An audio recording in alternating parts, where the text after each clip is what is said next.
同志们，今年是一个非常刻骨铭心的一年。今年不单是新加坡独立50周年，也是我们痛失建国总理李光耀先生的一年。我是一名热爱新加坡、为新加坡感到无比骄傲的新加坡人。坦白说，今年刚开始的时候，虽然对金禧年抱着兴奋的心情与期待，但是因为没有亲身经历动荡时代和独立后建国的奋斗，情感上总是不比建国一代的长辈们来得强。相信有不少我辈的新加坡人也和我一样。可是，在李光耀先生逝世后国丧期间，举国上下从他为新加坡奋斗的故事中，深深地了解新加坡一路走来很不容易。就连原本对政治毫无兴趣的新加坡国人也为之动容。建国总理李光耀先生和他的领导班子带领着新加坡人民走向独立自主，他们尽心尽力为国为民。因为他们，我们现在能够自己主宰我们的生命，安心的养家建业。因为他们，我们享有种族和谐，远离其他国家避无可避的种族纠纷。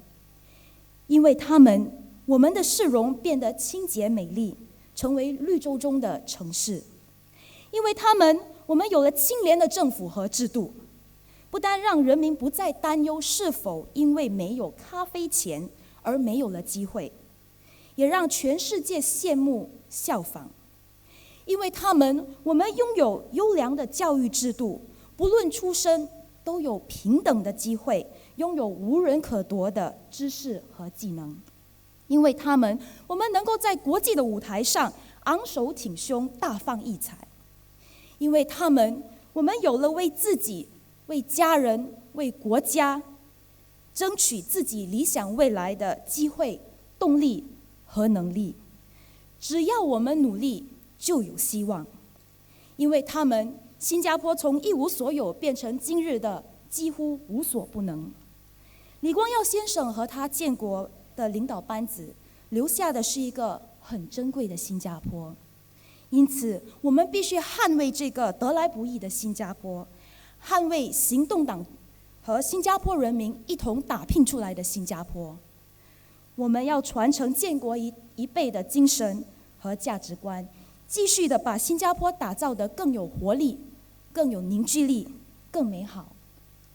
我们是人民行动党，也是李光耀先生所创立的政党，因此我们行动党更是有义务带领着新加坡走向更美好的未来，继续让新加坡享有一个公平与公正的社会，确保下一代的新加坡人享有更大的希望、更多的机会、更好的环境。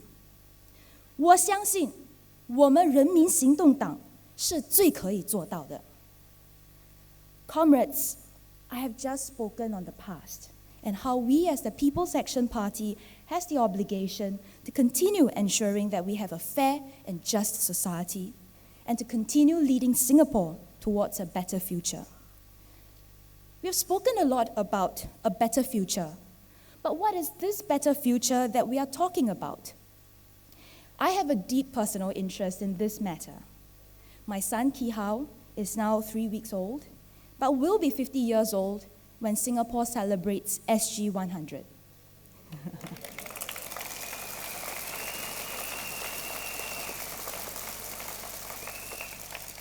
Therefore, I'm naturally concerned about the future for him, whether he will have good opportunities, whether he can hold his own in an increasingly competitive world, both locally and globally.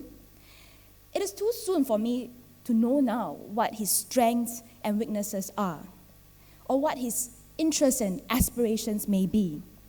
But I know I want to make sure that the future Singapore continues to be a land of opportunities, a society that is open yet inclusive, and that offers different pathways so that whatever he aspires to be, he can pursue it and succeed. I believe all parents feel the same for their children. We want the best for our children, and for our children to succeed, whatever their interests or aspirations may be. To achieve this future Singapore, there are many things that we can talk about, but I'll just focus on one thing for now, and that is how we can enable our children. Realistically, it is not possible to have policies to solve every problem in the world or to address everything to the last minute detail. And so the best insurance against future risks is to make sure that our children have a good start in life and are able to adapt and thrive. How do we do so? First, we need to support young families because children rely on their parents during their very critical and very early development period. Hence, we should make sure that young families have enough resources and time to provide the best possible environment for their children. By doing so, we're ensuring that the children of Singapore will have a good starting point in life. To this end, I'm very happy that in his recent National Day Rally speech, Prime Minister announced new initiatives to help young couples own homes near their parents, enhance baby bonus, as well as double paternity leave, supporting fathers to play a more critical role, a more vital role in bringing up children. So thank you, Prime Ministers. Thank you, Sec Gen.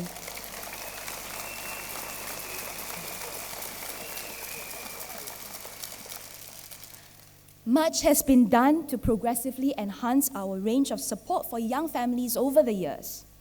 That is great, and we must recognize this.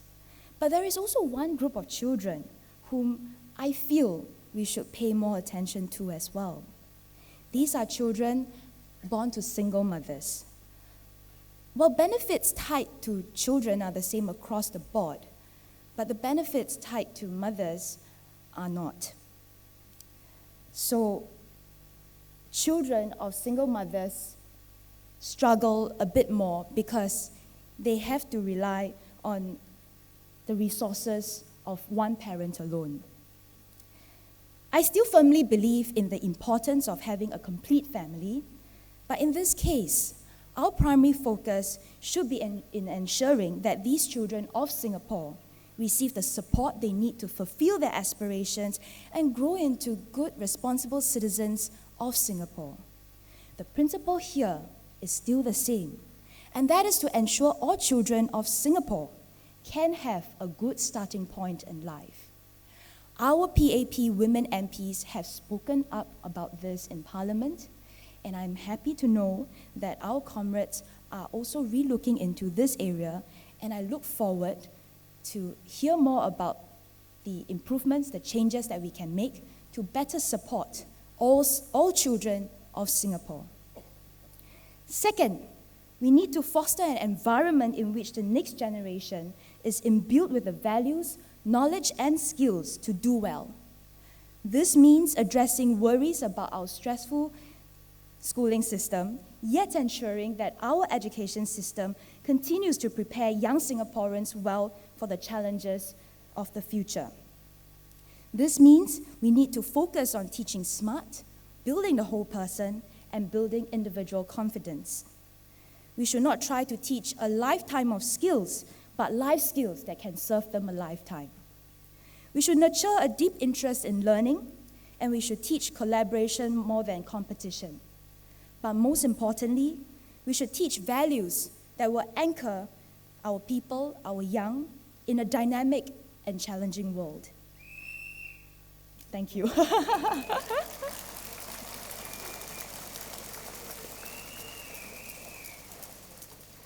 Values such as honesty. Honesty because it is something that means a lot to us, to PAP. But more than that, because if our people are honest, they can be entrusted with important responsibilities wherever they may be, whenever that may be. Second, multiracialism. Not just because it is something that has ensured our success in Singapore, not just because it is one of the founding values that our party and Singapore has been building upon, but also because it helps us, our next generation, to appreciate diversity, working together, and continue that belief in equality for all. Thank you. Third, meritocracy. Believing in that through hard work, we will be able to rise and to progress in life. This is something that is important because sometimes in life, we may not have equal deck of cards. But if we believe in meritocracy, if we believe in hard work, I believe that we can overcome any challenge and also succeed no matter what we pursue in. Fourth, self-reliance, so that we will always take pride in whatever job, whatever work, whatever that we do, and be our own men and our own women. And lastly, very importantly, compassion. That despite whatever that we may have achieved, we continue to feel for the people around us, and that we will continue to look out for our fellow Singaporeans and help them to move along, to progress along together with us. So comrades, Singapore stands at a critical juncture of our history. While we have done well as a nation and made great strides in many areas, we cannot rest on our laurels. We must remember that we remain a small, vulnerable nation, one that depends on strong leadership, good policies, and a united people to continue doing well.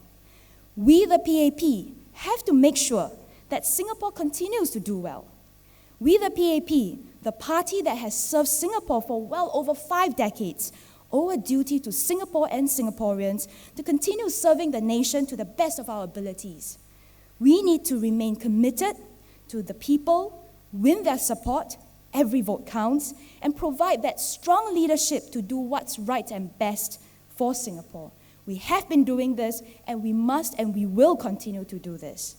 And to all our fellow Singaporeans out there, I believe that the PAP has the foresight, the abilities, and most importantly, the right motivation, the right heart to do so. We are not here just to supervise or check or balance anything. We are here to lead and build a better future for Singapore. And I believe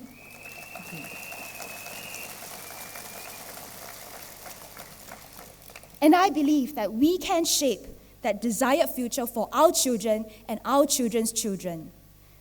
A strong mandate from our people, from our fellow Singaporeans, is critical in ensuring that we are able to continue to lead and serve Singapore and Singaporeans.